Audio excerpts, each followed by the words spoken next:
Oh, we are riding high still off the victory against the Ratbirds. We look forward to the Steelers fantasy football talk and a special guest coming up right now on the Sick Podcast with Andy McNamara. Turn up your volume. Because you're about to listen to The Sick Podcast with Andy McNamara. The sickest Cleveland Browns podcast. Chubb runs, he's to the 10, 15, he's to the 20, 25, 30, 35, 40, 45, 50. There goes Chubb, he's to the 30, 20, 10, 5, touchdown, Shabba-lubba hub. It's gonna be sick. Oh, baby. How about them Browns? Oh, feels so good. Few days, like that doesn't matter. A couple days later, we're going to turn the page. We're going to get ready for Pittsburgh, but it feels so good to have beaten those Ravens. And folks, look, okay, I'm sure you're like me if you're a Browns fan. 14-0. I was like, that's it. Because the Browns never win those games. They never come back. We never come back. We're conditioned as fans to realize that it's ball game. Not this Browns team. Not this year. No. I'm very excited. In a few minutes, we'll bring on Nathan Zegura, Browns color commentator for the radio broadcast, host of Cleveland Browns Daily on ESPN. Love talking to Nathan, so we'll get his insight. News too. Hey, Nick Chubb, second surgery was deemed a success. Still on track to play in the 2024 season. We'll get more into that and the rest of the Browns conversation with Nathan Zegura in a few minutes' time. Fantasy football talk coming up. Make sure you click subscribe to the channel. Click subscribe, notifications, give us a like. Follow on social media at SickPodBrowns, at AndyMC81. That's on Twitter, X, and Instagram, TikTok, at AndyMCSports. We have great reaction videos there and all the content for you. Click below. Check the merch store too, folks. Got some fun fantasy football and Browns merch right there that you can pick up as well with the holiday season coming along. But before we get to the fantasy football stuff, let's give out some dog bones here. Let's go.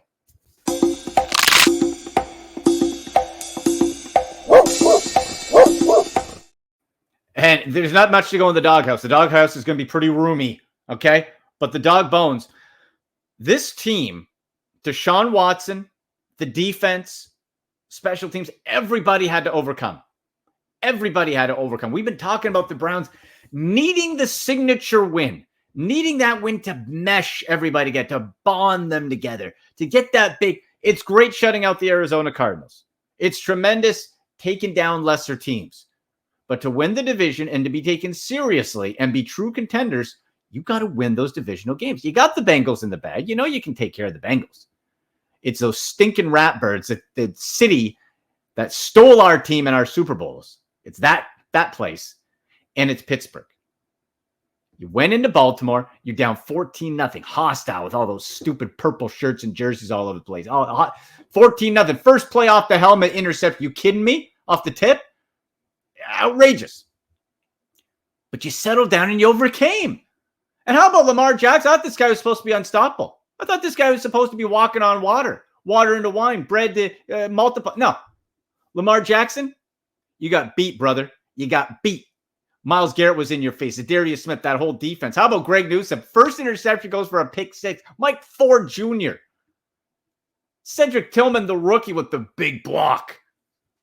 And Deshaun Watson, perfect. 14 for 14 in the second half. We got a taste now of what the Browns and Jimmy Haslam were expecting. Now you got to get rid of that first half stuff. Dustin Hopkins at the end missed the extra point, never easy, and got it. And now we get ready for the Steelers. Right? We win this game, and Baltimore loses to Cincinnati on Thursday, which is a very real possibility. Ravens are real banged up. Ronnie Stanley, how you like getting injured, you piece of crap? You hit our guy Denzel Ward with your dirty hit, and then you get out. Denzel Ward, by the way, injury update, neck strain. Looks like he should be able to play. Filthy hit by Ronnie Stanley. You got what was coming to you, and now you're out. So nuts to you, you dirty Ratbirds. Love it. Now with the Browns, what we're looking at is, okay, you got to take care of your business. In the past, Browns teams, they get too high on themselves, right? They get too high, feeling too good, and you crash. Is this the team? I got the feeling this isn't the same team, but we have to finally see it. On paper, you should smash Pittsburgh. But you lost them in the first game.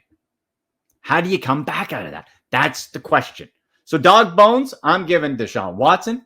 Myles Garrett, again, you look at the numbers, 7 straight seasons of 10 or more sacks.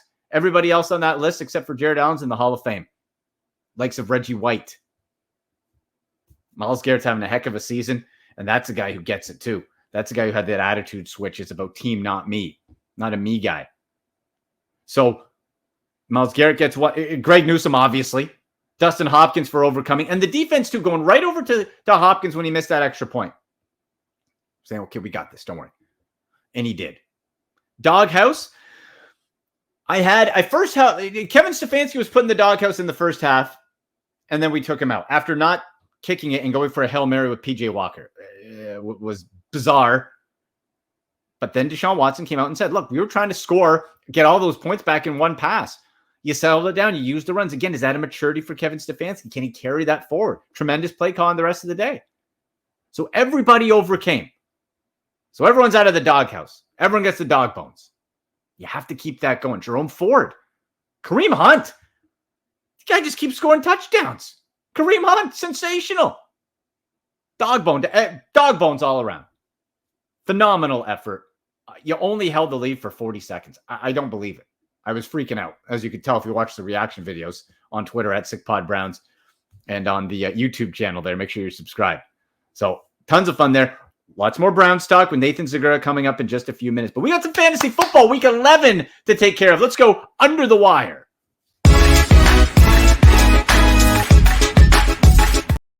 All right, so we're looking this week. Now, there are teams on buys, folks, but it's not critical. Not like last week when we were missing the Chiefs and the Dolphins and Eagles, which was really rough.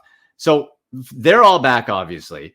For this week, we're looking at, what do we got? We got 4 teams on bye again, but it's not, we're not stressing over it here. We got the Falcons, the Colts, the Patriots, the Saints. Okay, Falcons. Who are we missing, really? Bijan's not producing. Colts, all right, Josh Downs, banged up. Pittman, not the end of the world. Patriots, 2-8. Good Lord. Glue factory time for Uncle Bill. Bye. And the Saints, they was talking about them pulling Derek Carr. Nothing real special about the Saints. So not a bad week to have buys. Now, who are we picking up? Who are we looking at here? Can never have enough running backs. Top guy has to be Ty Chandler for the Vikings. 7% ownership. Alexander Mattison left the last game with a concussion. You got a string of guys behind him, but Chandler should get the look. 15 carries in the last game for 45 yards. Had a touchdown. Hopefully, it's not too much of a committee, and you can slide him in, because if that's the case, that's a hell of an ad. Now, I got Chandler last week in. Just I needed a bit of an upgrade on the bench. I was like, we'll pop Chandler in. I kind of like what I saw a little bit earlier in the year and the potential, and paid. I didn't play him last week, but now I'm glad I picked him up. So Chandler's a nice ad there. We look Jaden Reed for the Packers, 21% ownership. You need wide receiver help very quietly while Jordan Love has come right back down to earth. You have Jaden Reed. More and more, he's getting worked in. Christian Watson not getting it done. Reed is sprinkling it. We're seeing mid-teen fantasy point production kind of consistently now, right? And Jordan Love, even if you need quarterback help, at least for back, I'm trying to get him on the bench because I had to in one of my leagues start Zach Wilson. That's how bad the waiver wire was, and I couldn't get him. So in another league, I'm being a little proactive. I'm getting a Jordan Love. Again, not great, but Jane Reed's right there. Noah Brown is a hot ad this week, 24%. I know he's been putting up some big numbers. I just get a little skittish that it's still going to be mainly Tank Dell, but you can't deny how great CJ Stroud is. And it just seems like this Texans team playing the Cardinals, you kind of just want to jump in and get as much as you can. So Noah Brown's out there as well if you need some wide receiver help. DeMario Douglas of the Patriots, they're on a bye. You want to pick them up again. It's your top target on a garbage team. So your top receiving target is going to get you 14 points. I have him on one of my teams as like a flex or WR3. Brandon Cooks, heavy wide receiver week. Brandon Cooks. I was waiting all year for Brandon Cooks. Drafted Brandon Cooks late. Dropped him. Now he's finally starting to come up. 9 catches, 173 yards, and a touchdown, 32.3 fantasy points. But he's done it for a couple weeks, 14 plus fantasy points in 3 of his last 4 games. So now we're starting to see Cowboys scoring in bunches. Bad opponents, doesn't matter to us, right? Dak Prescott, CeeDee Lamb, then it's Brandon Cooks. Ferguson there too. He's probably gone.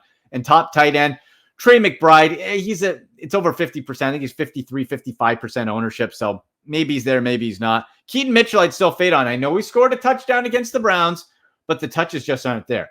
If he's not hitting a home run, he's not producing for you. So again, if he's sitting there, grab him for the right price. Don't spend too much, have him in there. But realize if he's not scoring a touchdown, it's not working out too well. Another running back, Devin Singletary. We go back to the Texans with it. Even when he's gotten a chance to fill in, he's still he's being picked up a lot. He looked good last game, but outside of that, I'm a little skeptical. You don't have a lot of options though.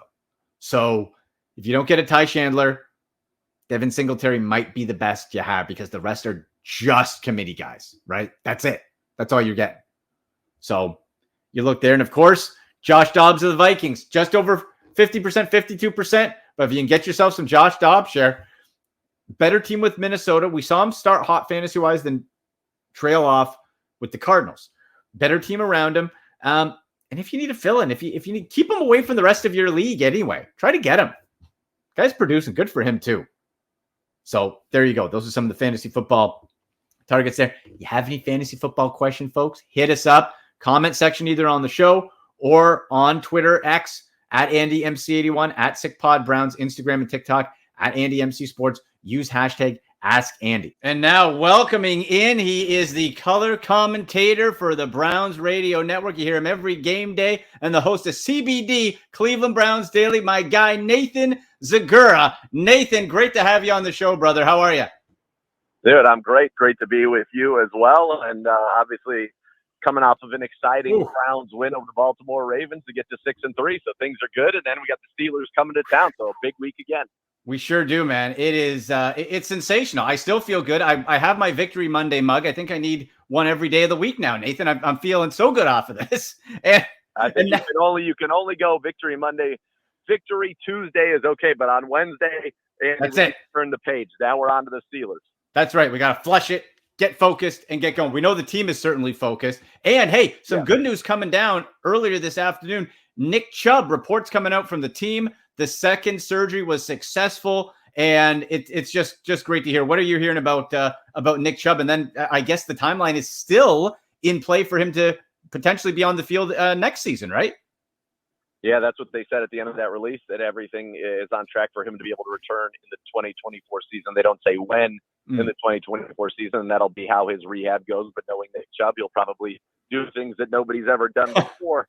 But yeah, great to see that he got that. He posted on his social media a picture of, Batman holding his mask. And so Nick Chubb is today kind of on that road to recovery, which is a great thing. It's amazing that, that happened in week 2 against the Pittsburgh Steelers, that it's been so long until he was able to get that second portion of the surgery done on the ACL. But it's done now, and now every day is a day closer to having Nick Chubb back with the Cleveland Browns.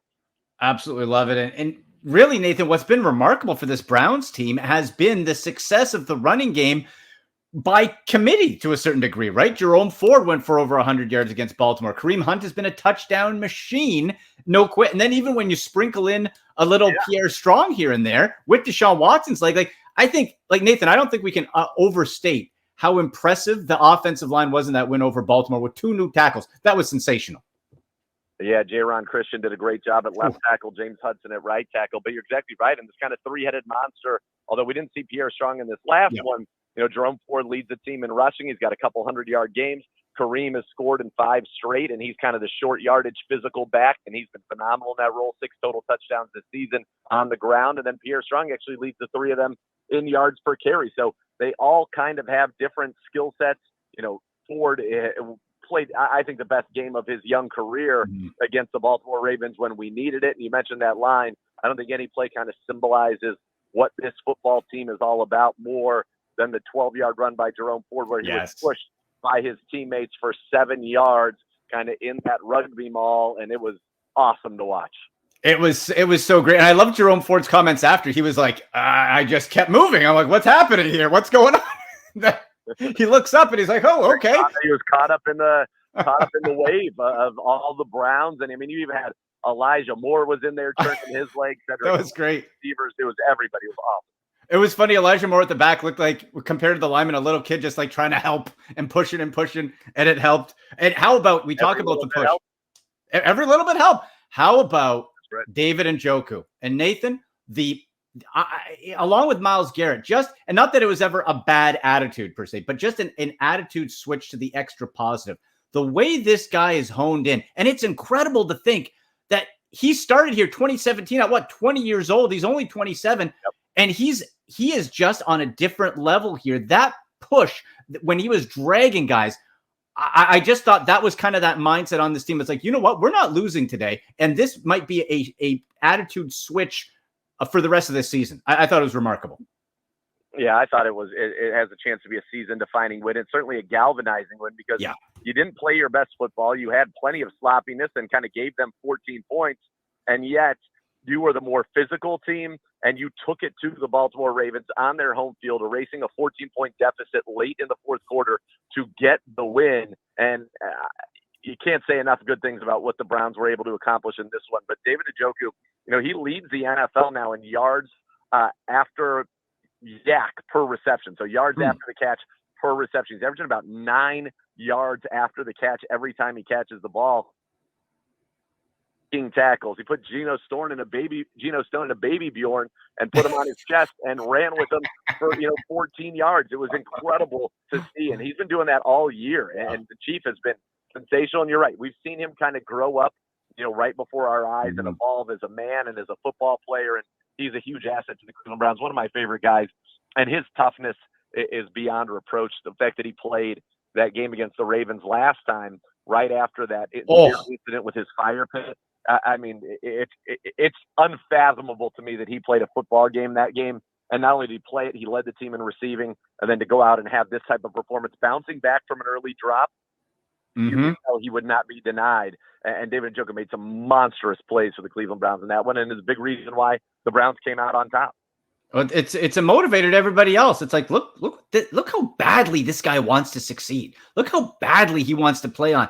Burning his face, arm, and he gets on and he keeps going. I'm sure that pain isn't fully away yet. And it's just an incredible story, what he's been able to do. Got a question in here, Nathan, from Grant Gillen, one of our regulars here, saying, Nathan, why does he think we don't see Njoku involved more in the offense? He's a nightmare matchup for defenses. I think we're starting to see him involved a bit more, but overall the last few years, we seem to get teased by David Njoku, but not necessarily as much as we'd like. Yeah, I think he's got at least 4 catches now in 6 of the last 7 games. So he certainly is involved in the offense. I think the one portion of the Chiefs game that we haven't really seen is him getting down on those vertical passes, those seam routes, those corner routes. And I think we will see that. You got to remember, we've only had Deshaun Watson back for 2 games. Yeah. After playing the first 3. So you had some certainly shaky quarterback play, and you were trying to run an offense that minimized, the importance necessarily of that position at times, and that affects everybody in the pass game. But I think David Njoku is obviously a huge part of what we do. It's clear he's kind of the number 2. Amari's the number 1. Chief's the number 2. And then I would say 2A is Elijah Moore in the pass game. Those are the 3 guys that catch the football for the Cleveland Browns predominantly. So he is very involved. It would be awesome to see what Chief would do if he could be kind of, a 10 target a game guy like some of the premier tight ends, because I think he's got the talent to do that and be, a 70, 80, 100-yard guy because of what he can do, not only with his catch radius, what he can do after the catch.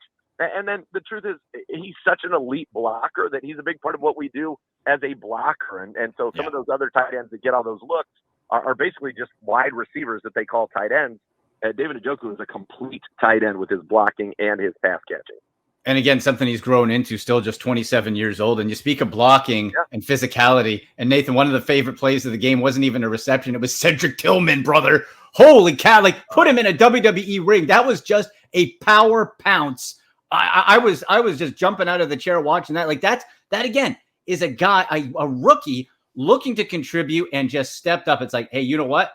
This kid's earned himself, I don't know, something, more looks or whatever. But that physicality, to be involved mentally and physically not catching a ball and making a play through the air, I thought, again, really speaks to how this team is playing. Yeah, and when, you traded Donovan Peoples-Jones, DPJ had over 800 yards a year ago and was such a big part of what the Browns did passing. But this year, that really wasn't as much the case. And again, it goes back to what's going on at the quarterback position. But he was an elite blocker in the run game, in the pass game.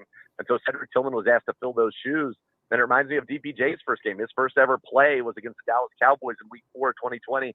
And on his first play, he pancake blocked somebody. And it didn't get quite the highlight that this one did, as he took out Kyle Van Noy, a 10-year veteran. But just incredible strength, physicality, and willingness from Cedric Tillman. That was very, very fun to see. And obviously it was a big play because the Browns didn't get a connection there, but they got 15 yards after Van Noy was kind of mad that he was embarrassed by Cedric Tillman. And then we got the penalty on top of it. In conversation with Nathan Zegura, Cleveland Browns radio color commentator and co-host of Cleveland Browns Daily on ESPN Monday to Friday. Nathan, now we saw, and I love seeing after the games, the Browns put out the highlights of you in the booth, just the excitement level there. Yeah. And I got to tell you too, pre-season coming up when the schedule was released, my son and daughter, I got into be huge wrestling fans. Dude, we still watch. They demand weekly to watch the DPW with you and the Miz with the Elf doing the wrestling stuff for each opponent. Sensational work. I just wanted to tell you that. Sensational. We had a lot of fun doing that. Miz and I banged that out over the course of a day. And kudos to our content team for the idea and for the execution of it. But yeah, we had a lot of fun doing that together. The Miz and I. There's some pretty epic outtakes that didn't make it into the final cut, but we had a lot of fun with that. It was great. My 9-year-old, he still asks, like, Daddy, which team are they playing? But he goes by the nickname you guys gave him, not the team name, right? So it's like, so the Yins are Yeller this week. Yes, the Yins are Yeller this week. And Poser. Oh, I love it so much. It's beautiful. I got to ask you too. Speaking of the Miz, you guys still doing the fantasy team? Still fighting over the George? Well, there's no fight. I've got 3 Georges. To my credit, he has 0. Oh my! And my team is very well positioned to make the playoffs again, and I think Miz is unfortunately going to be in the consolation bracket. Oh my! I hate to see it. Yeah. I hate to see it. There's life. There's what? The Suning Snakes are a dynasty. That's myself and my buddy Vince Conn. Oh, we're a dynasty. The Miz Taraj is at this point now. They're a nice plucky team, but they've never done anything of consequence. They just pop up. I can't do it now. Hey, fantasy football. Is there any guys waiver wires that jump off the mound to you, thinking that you're liking going into week 11? Yeah, I think if Noah Brown's still out there, back-to-back games over 150 yards, you can't ignore him. Trey McBride probably shouldn't be on the waiver wires anymore, but he's a great guy. And what about our old friend Josh Dobbs? He's on the wire in a ton of leagues, and he's putting up points. He's got 4 straight games with a rush touchdown. He's been really good as well. Yeah. How about Josh Dobbs? Unbelievable. Great to see. Great guy. He's such a great guy. I was going to say, him. Yeah, he seemed like a great guy from a distance. Awesome. Yeah, awesome. Very smart, obviously. Yeah. Aeronautical engineer and astronaut and all of those things. His affiliation with NASA, but just an incredible guy. It's an incredible story what he's been able to do in Minnesota, coming there on such short notice, playing, teaching the guys the cadence on the sidelines. Yeah. Awesome. Very happy for him that he's getting this opportunity finally at this point in his career to actually play. He's doing a great job. And another bunch of guys that are really smart, Nathan, are the Browns coaching staff, Kevin Stefanski, and we go and host the Pittsburgh Steelers. Kenny Pickett, I call him Baby Hands Pickett, Nathan. I can't believe this team has the record they do. It drives me nuts every week. That defense, they're well coached and all that. But we win this game, and the Bengals beat Baltimore Thursday. Browns are first place in the AFC North. Is there the same intensity you're feeling going into the Baltimore game last week that we're going into this week with the Steelers game? Do you feel that same kind of edge and readiness by the team? Yeah, well, we'll see. They're off today. We'll see tomorrow on Wednesday when they return to practice. So absolutely. Listen, they don't forget what happened on that Monday night. Yeah. They lost that game to the Steelers in a game that they felt like they should have won. So they're obviously not going to take the Steelers lightly. There is going to be a lot at stake regardless of the outcome of Thursday Night Football. But you're right. If the Bengals do beat the Ravens, then Browns Steelers becomes for sole possession of first place in the AFC North. And for the Browns, you have a chance to do something they've never done, and that's win that division. You have a chance to host a home playoff game for the first time in far too long. There's a lot at stake in this game. The Browns absolutely will take it seriously, and they are the better team. They just need to not beat themselves. And if they don't beat themselves in this game, they will beat the Pittsburgh Steelers, who are right now using some kind of magic voodoo. They're 6-3 and they've been outgained in every game. They have a negative point differential. They're doing things that have never been done before. And at some point that bubble will burst. And I want the Browns not only to win the game, but I think, you're a team capable of winning the Super Bowl. And I truly believe the Cleveland Browns are. You make a statement in this one. This game should not be particularly close if the Browns execute as they are capable of executing, regardless of how well the Steelers play. 100%. And really, Nathan, last one for you here. You've been around the team a long time. I've been listening to you since the Vic Carucci days back on CBD, going way back for The Godfather. Yeah. But this team, we've seen so many lows. We've seen flashes of highs. Is there a feeling to you being around? Because just watching them on the field, it just feels different, Nathan, in a good way. It feels different. After all your time here, do you get that? Oh, yeah. And they believe in each other. They believe in Deshaun Watson. There's a lot of talent on this roster, and they know that they can beat anybody. They just have to take care of their business, and they really like each other. I think the time that we spent at the Greenbrier this year was actually very valuable. There's a lot of camaraderie on this team. You heard, all players, they talk about it constantly, how close-knit this group is, how they all celebrate each other's successes, and how, everybody is so dialed in because they don't want to be the one that lets their friends and their teammates down. So I think it's a great culture that we have right now. It's a very close-knit group. And yes, it feels different because it is different. This is the most talented Cleveland Browns team in decades, and they have a chance to do something very, very special. And before we let you go, Nathan, Jim Donovan, everyone loves him and is wishing him the best. How do you have any update on how Jim's doing? Everybody, asks about him, and certainly he's missed. Jim's doing very well and appreciates everybody's love and support. And I think that there's a good chance we're going to hear Jim Donovan back on the call very soon, which will be awesome. Wow. That'd be phenomenal. Well, Nathan, tell people where they can find you. Every day you're all over the place. Sure. You get on Twitter at Nathan Zegura, and then listen to Browns Daily, get the Browns mobile app Monday through Friday, 1 to 3. And then we'll be on the calls for the games. And so far I've had a rotating cast of characters beside me, but it has been a fun season and such an honor to get to work with Jim, and I can't wait to work with him again this year. Cannot wait. Nathan, very appreciate your time. Thank you so much, and let's go beat those squealers, buddy. Let's go. You got it. Let's go. Let's go.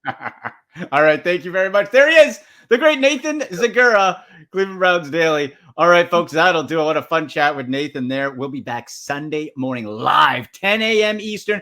All the fantasy football start sits news. You can get your questions in using hashtag AskAndy, betting questions, fantasy questions, and, of course, a full preview. Browns, Steelers. Will it be for first place on the line? We're going to find out. Thanks to Nathan Zegura, to Sammy, and to all of you. You've been watching The Sick Podcast with Andy McNamara. And that's a wrap. Hope you don't miss us too much until next time. Follow The Sick Podcast with Andy McNamara on YouTube, Instagram, Facebook, Google Play, and Apple Podcasts.